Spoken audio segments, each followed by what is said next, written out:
It's the science episode. Ooh, what science? What is science? Did you just ask what is science? No, I said what science? God damn it. Oh, okay. Incoming broadcast. You're listening to .fm.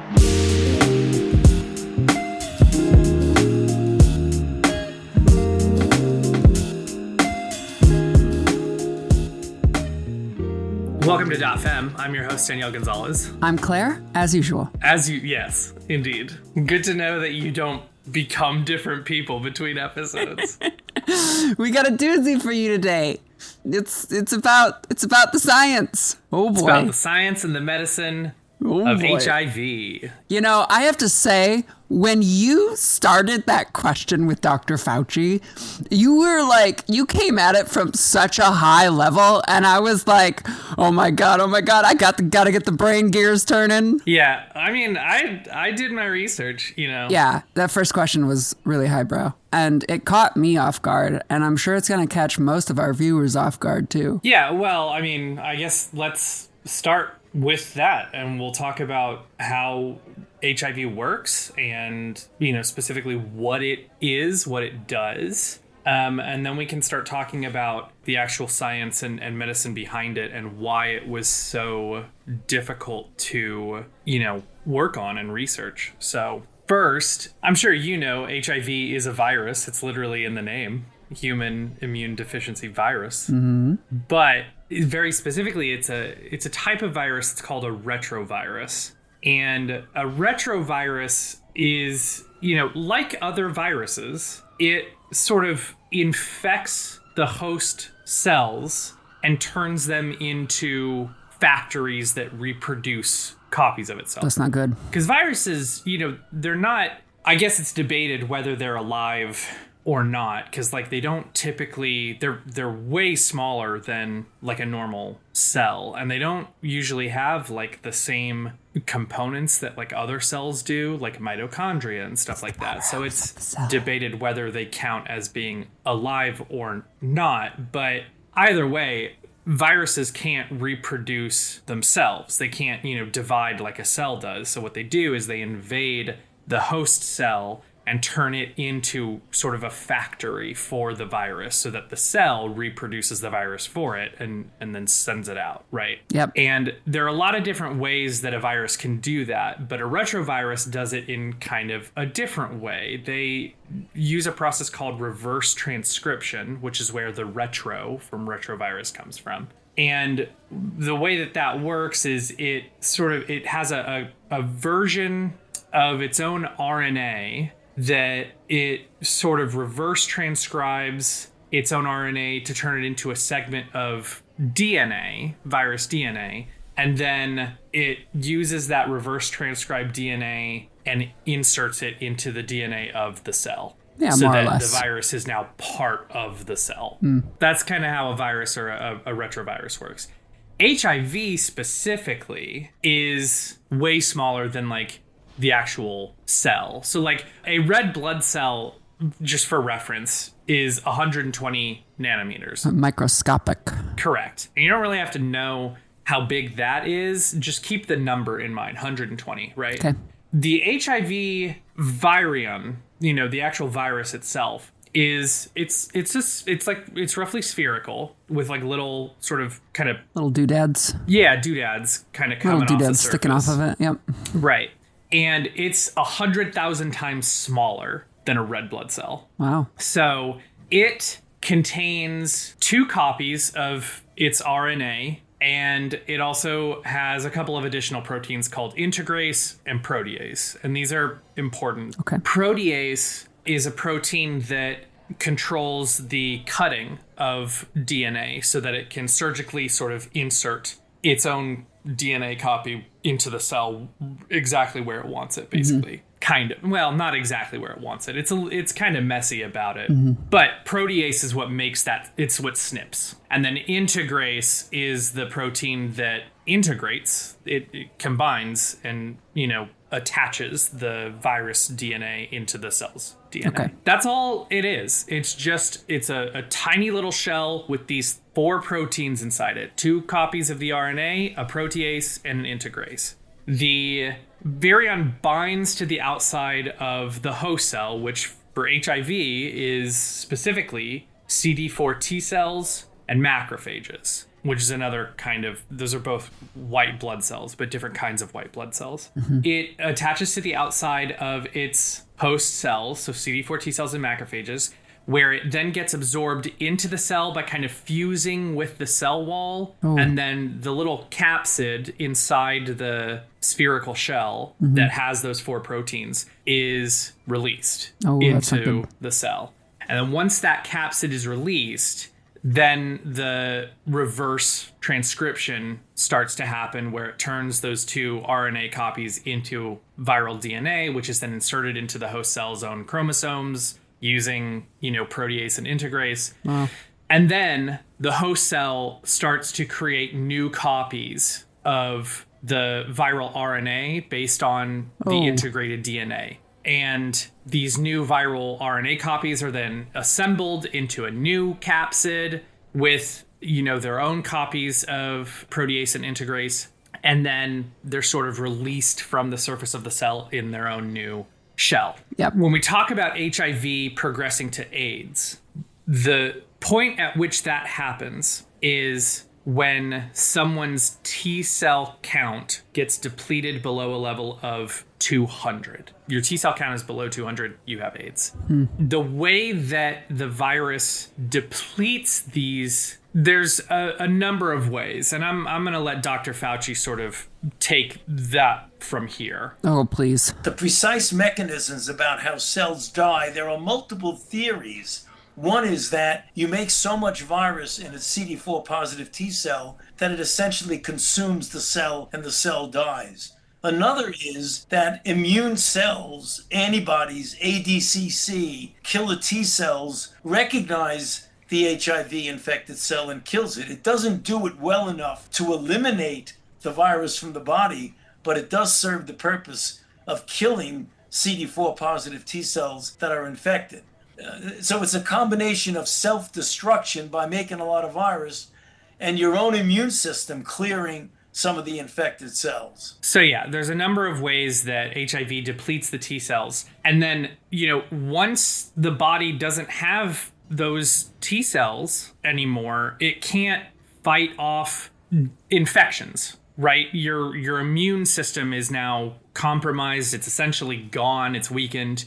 So, even a common cold can become very dangerous and life-threatening because your body can't fight it off. It doesn't have the cells that would normally do that job. So without effective treatment, eventually the immune system just becomes completely overwhelmed. It can't respond to any infection or disease. It can't even respond to the HIV infection itself. And people begin to waste away. HIV is also called a wasting disease. For that reason, you see people suffering from AIDS without treatment get really thin really rapidly. They lose a lot of weight. They become skeletal. They, look very gaunt. And that's exactly why it happens. The body just can't deal with outside stressors anymore. So it begins to shut down. Then you die. So that's how HIV AIDS works. Hold on, Dany, because this is usually the point where I step in and I try to summarize everything that we've just done and said. But I will say that, sorry if you're on your own. Dany, would you mind summarizing everything for us? Yeah. So basically, the virus turns its chosen cells into factories to produce copies of itself. And through a number of mechanisms, those cells begin to be depleted, either by sometimes they just self-destruct, like Dr. Fauci mentioned, other immune cells recognize that they're infected and attack them and destroy them, or the cells just, all of their nutrients get used up in the process of recreating the virus, so they die. Right. And once these cells are gone, the body can't defend from immune system attacks because it's those immune cells that the virus is attacking. You have no immune system and you can get sick very easily, and even mild infections become very dangerous. So it gets worse and worse and worse. Now, what's interesting is that the HIV virus itself is a virus, so it does have its own symptoms. But those symptoms are very mild. Basically, when you contract HIV, immediately after contracting it, you'll get sick. And it's usually like a mild, like a flu or mono, fever, swollen lymph nodes, sore throat, muscle aches, not, anything too crazy. You'll think you just kind of caught the flu and then you'll be fine for a while. Oh, that's so scary. Yeah. The serious symptoms that we think of, the things that, the researchers started noticing in Los Angeles and San Francisco and New York in 1980, 1981, like Kaposi sarcoma or pneumocystic pneumonia, that stuff doesn't happen until much later. And that's way more serious. When I first began to caring for and studying persons with HIV was right in 1981 when the first cases were recognized, first in Los Angeles and then a month later, San Francisco and New York. It was a disease, as you know, without a name and without an etiological agent. And the only time that patients came to the awareness of the healthcare system, namely my colleagues and I, which were a very small group of people back in 1981 and 82 who were caring for persons with HIV, that it was a very puzzling and mysterious disease. And by the time they got to medical care, they likely were infected for a considerable period of time measured in years. So when we saw them, they were desperately ill. And the life expectancy of the people that I was taking care of in the early 80s was measured in months to a year or slightly more than a year, where most of the patients, with very few exceptions, died within a relatively short period of time. So I have referred to that those were the dark years of my professional career only because almost everything I did not result in a positive outcome for the patient. It was like putting Band-Aids on hemorrhages. We didn't have the tools or the drugs. That's why, here's a PSA I wasn't planning on putting in the episode, but I think it needs to be said. If you think you may have contracted HIV, or even if you were ever in a position where you could have contracted it, even unknowingly, and then got a little sick immediately afterwards, and that you thought was just the flu, go get tested. Yeah. Because it could be HIV. I've met someone who I believe was undiagnosed with AIDS. And at the time I didn't understand it. And what I didn't know is that AIDS can, one of the symptoms of AIDS is like this sort of schizophrenic kind of like hallucinogenic state that you could fall into. AIDS-related dementia. And yeah. And well, like this was a person who was in their early 20s, like they seemed otherwise normal, but then every now and then, like, I was recording music with them. But yeah, every now and then they'd go off on this tangent that just would like seem like it was out of left field. And so, the guy that I was dating had told me that that person probably had AIDS. And I just, ever since then, I've looked at that person so differently, is like sympathetic, The fact that the initial symptoms from infection are just mild and easily mistaken for like flu or mono, and then, the virus lays dormant for a long time. This made doctors and researchers think initially that as soon as you caught it, you started presenting the serious symptoms like Kaposi sarcoma or, pneumocystic pneumonia. But that's not how it works. HIV is initially symptomatic, but like we said, it's very mild symptoms like the flu. And then the virus lays dormant in your body for up to like a decade. Like you could have it for a full 10 years and not realize it because those serious symptoms won't show up until your immune system is already gone. Oh, God damn it. I'm going to go get tested now. Yeah, absolutely. It's like so frightening. It is so terrifying. And what's terrifying about that is that entire time that the virus is dormant, it's still reproducing in your system and you are infectious. You just have no symptoms to know it. So it is insidious. So these initial cases were so incredibly confusing to doctors because it appeared that people who were previously healthy, these are like strong, healthy, previously healthy, 20-year-old guys wasting away and dying incredibly quickly. So it was very confusing. That was the bad news back in those early years. The encouraging news is that with the investment in basic and clinical research, we were gradually able to develop a better understanding of the virus, understanding the pathogenesis, which was the work that I in my lab and many other labs had done. So it was a very interesting arc of understanding and of experiences with HIV that went from very, very dark years of suffering and death to some hope that we were in the right direction. The initial symptoms, like lymphadenopathy, which is swollen lymph nodes, basically, it started to give scientists a bit of a clue for where to start looking, and especially Dr. Robert Gallo, who a couple years earlier, Dr. Gallo discovered the first of a new kind of virus, which he called HTLV1, which stands for human T lymphotropic virus. It was, a virus that affected the lymph nodes. And this virus was able to insert DNA from its own RNA, the reverse of the usual process, into the cells. Stop me if that sounds familiar. Dr. Gallo discovered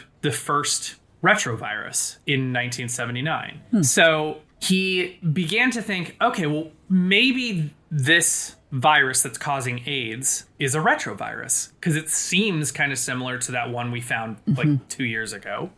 So that's where he started looking. And he thought that it would probably be a variation on HTLV1 that he had found, like a mutation.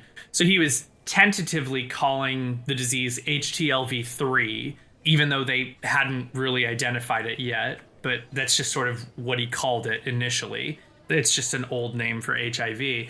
But they couldn't really identify any viral markers that were similar to HTLV1. So it ended up kind of being a dead end. In a documentary that I watched, Dr. Gallo is quoted as saying, maybe if I had more imagination, all the trouble of proving that one class of retrovirus existed, could you possibly imagine there were two? Wow. There was a little bit of like human ego and like, I can't believe that, we just discovered this new thing and there's another version of it so quickly. Yeah, how many more are there? Exactly. So doctors were initially kind of looking in the wrong place. You can already start to see just how sort of sinister this virus is and how this is kind of like a perfect storm that is making it so difficult to research the virus. Now remember, this is 1979 and he's already discovering like kind of the birth of this all. So Dr. Robert Gallo. Well, just to clear things up, in 1979, Dr. Gallo discovered HTLV1. But specifically, when he was looking for HIV and calling it HTLV3, that was like 1981. That was a couple years later. Oh, okay. Yeah, so he started looking for HIV after, the initial cases in San Francisco, New York, Los Angeles, and San Francisco were already happening. Interesting. So, just to clear that up. Okay. So it was kind of this idea that, he had just discovered retroviruses 2 years earlier. How could there be a second one so soon? Right. You know what I'm saying? This is, I remarked to Dr. Fauci that the more I research and learn about this particular disease, the more I just recognize how like sinister it is. I have trouble imagining a more perfectly engineered tool to kill people. Yeah. Like Satan himself could not have come up with something so perfect. It is so terrifying. It is so sinister. It's so difficult to research. Like, researchers in the lab were not able to grow and culture the virus initially, because the way that you do that is you take the virus, you infect some cells in like a petri dish, and then you let it grow, right? so that you have an abundance of the virus in that dish that you can then research and study and experiment with. But they couldn't do that in the lab because the cells that they were infecting with HIV were dying too quickly. Oh. They were dying so fast they couldn't grow in the lab. You know, if the cell cultures kept dying too fast, okay, well, what if we just keep introducing new cells that the virus can continue to infect, right? Oh. Instead of it like eating all the cells up, we'll just keep feeding it, basically. And that's exactly what they did. They just kept introducing new white blood cells to their cultures. And that's what allowed them to culture and grow the virus in large enough quantities that they could start to study it. I gotcha. It ended up being a team of medical scientists at the Pasteur Institute in Paris, who was led by Dr. Luc Montagnier. I believe I said that correctly. They were the ones that were able to actually isolate and identify this new virus that would be called HIV. And once they did, they were able to photograph the virus, and they realized that it was actually pretty distinct from the previous HTLV1 retrovirus, and it was not a mutation of HTLV1 like Dr. Gallo's team thought that it was.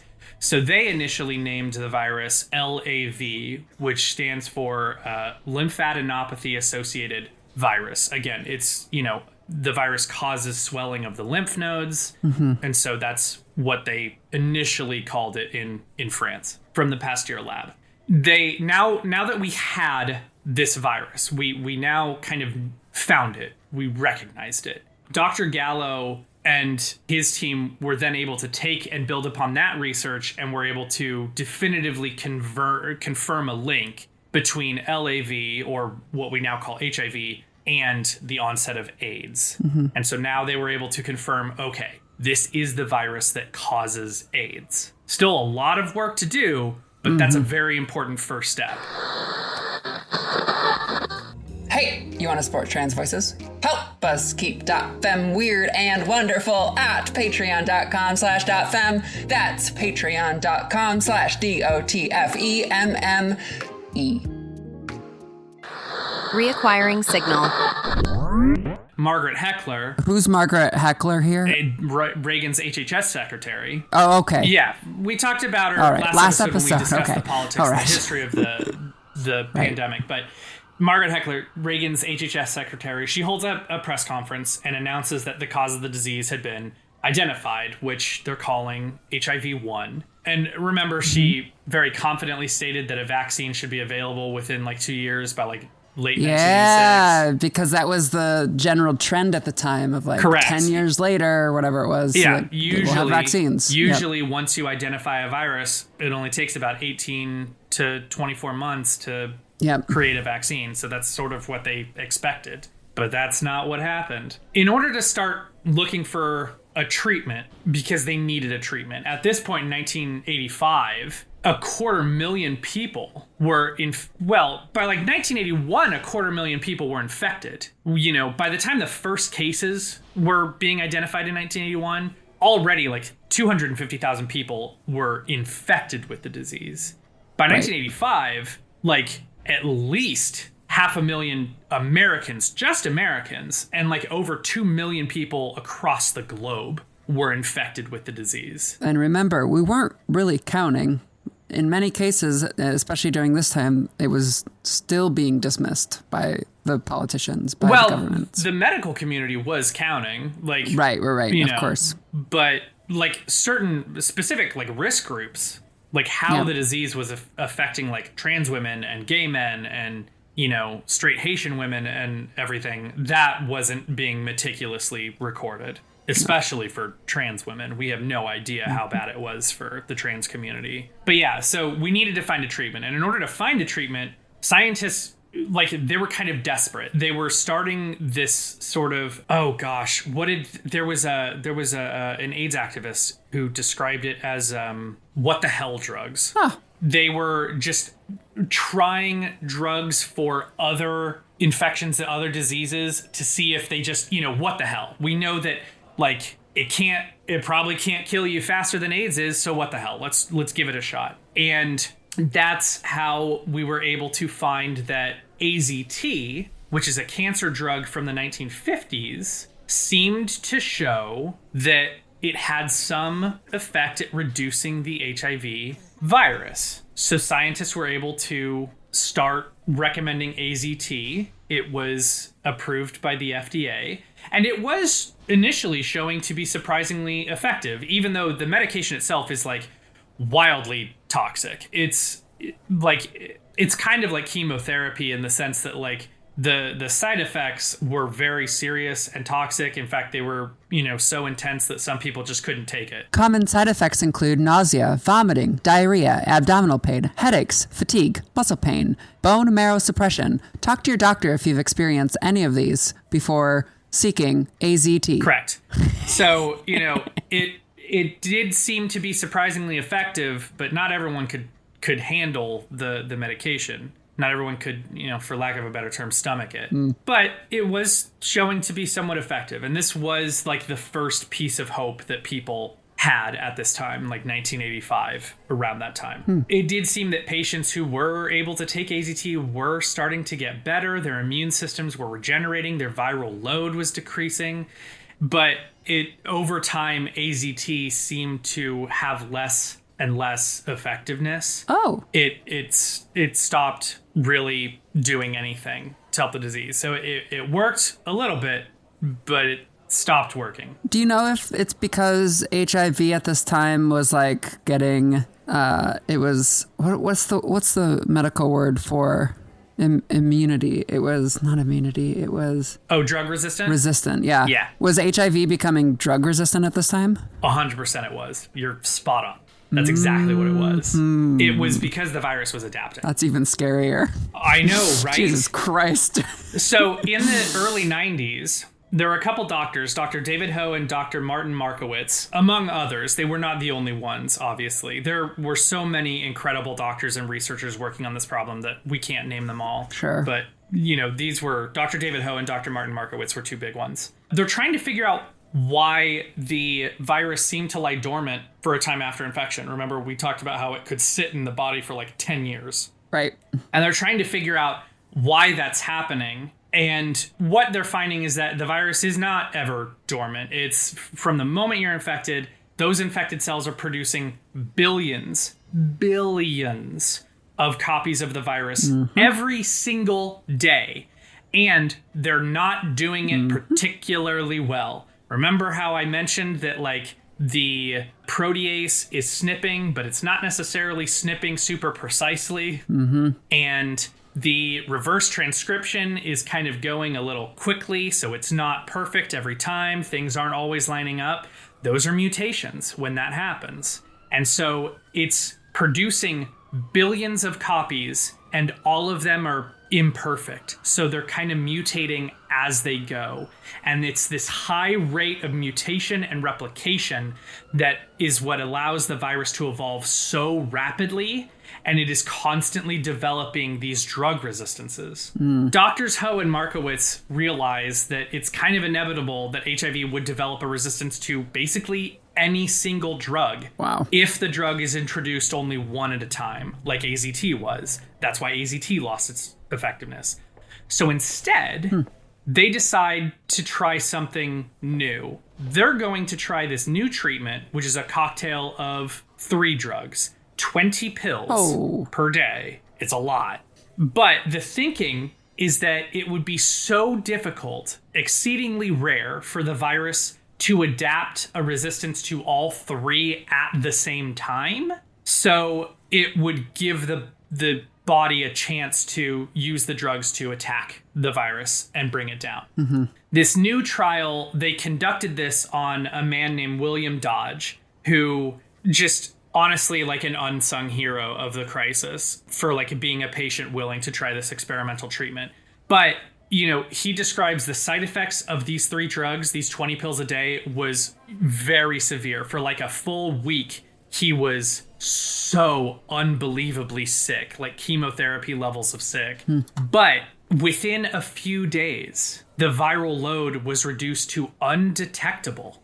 It's not a cure. Right. But the viral load became so low that he wasn't really infectious anymore. He couldn't infect other people. And that's incredible. I feel like it's accurate to say that AIDS is in remission at this point in time.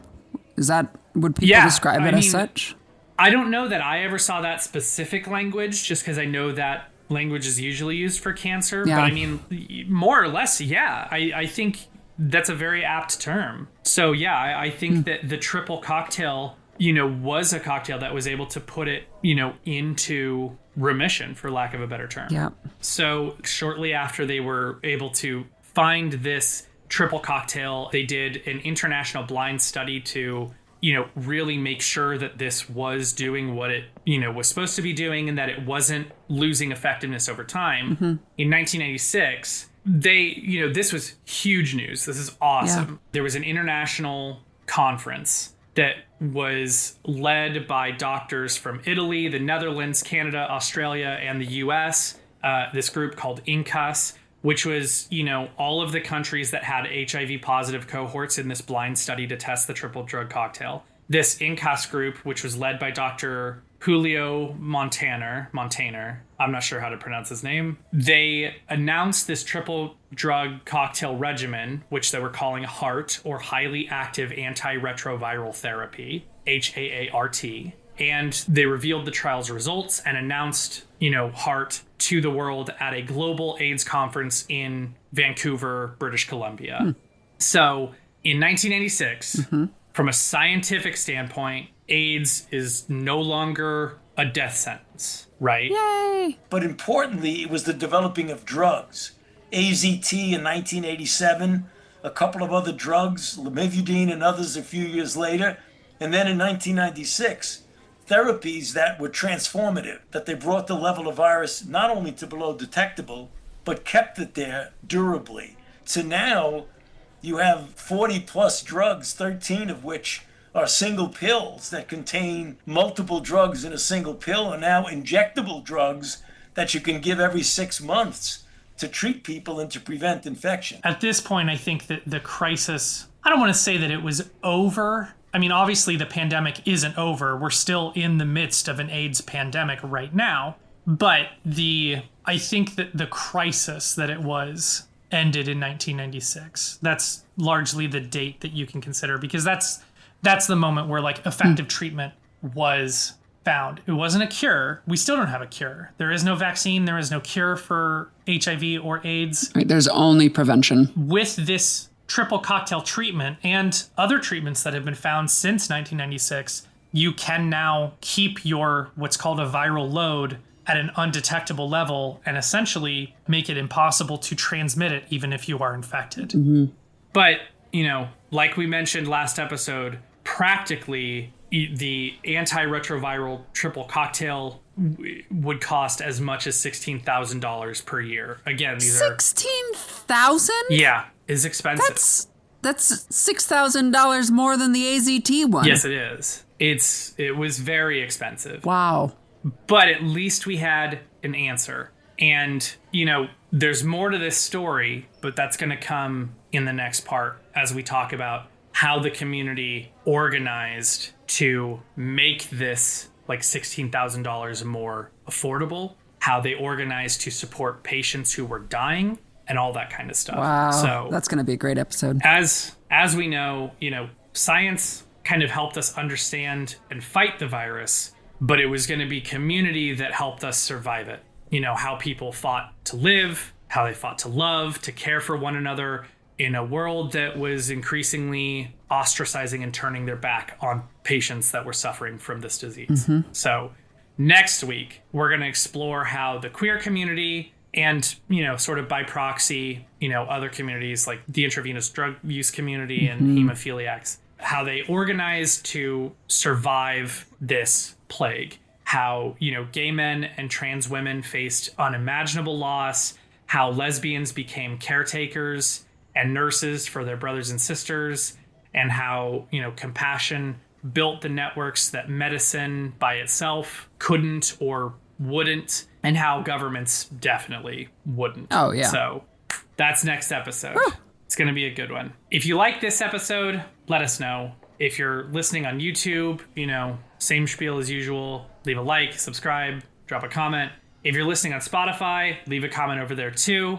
That would be really rad. We'd love to hear what you thought of the episode. You can find more episodes wherever you get your podcasts or directly on our website at .fempodcast.com. If you really like queer history and want to help us preserve these types of stories, you can support us financially by joining us over on our Patreon at patreon.com/.fem. And don't forget, you can also hear the entire interview with Dr. Fauci over on Patreon as well. Correct. It is live as of last week, but it is live up on the Patreon, the unedited, uncut interview with Dr. Fauci. It's a fun 20 minutes. I wish we had more time to talk to him. But he's a busy guy. I totally get it.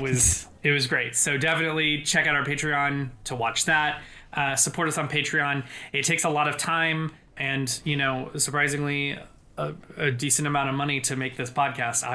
When I started putting this podcast together, no one told me how much work it was going to be, but dang. Dany, you've been crushing it. If you're willing to support us over there and throw a few dollars, I know we don't have a ton of great Patreon benefits. It's something that I'm working on and trying to figure out what people want over there.